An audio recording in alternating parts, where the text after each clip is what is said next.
Pemirsa, Sulawesi Utara dianggap merupakan daerah paling rawan pada pelaksanaan Pilkada 2020. Menyikapi hal tersebut, Bawaslu Sulawesi Utara pun bersiap meminimalisir segala potensi bentuk kerawanan tersebut.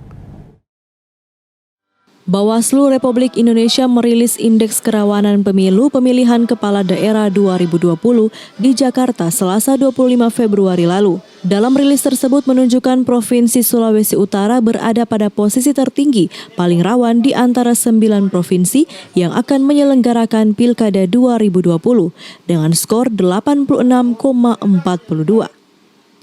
Sebagai tindak lanjut dari rilis Bawaslu RI tersebut, Bawaslu Provinsi Sulawesi Utara melaksanakan rakor bersama stakeholder. Hendak menindaklanjuti hasil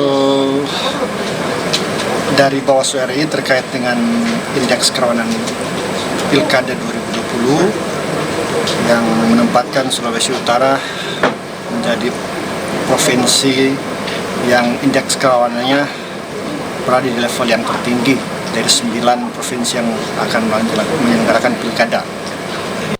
Bawaslu merekomendasikan pemerintah daerah untuk memastikan dukungan pelaksanaan pilkada dan mengintensifkan forum-forum komunikasi seperti Forkopimda dan forum kerukunan antar umat beragama.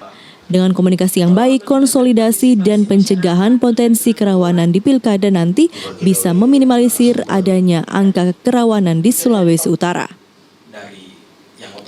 Paul Bawole melaporkan untuk Kawa Nuwa TV.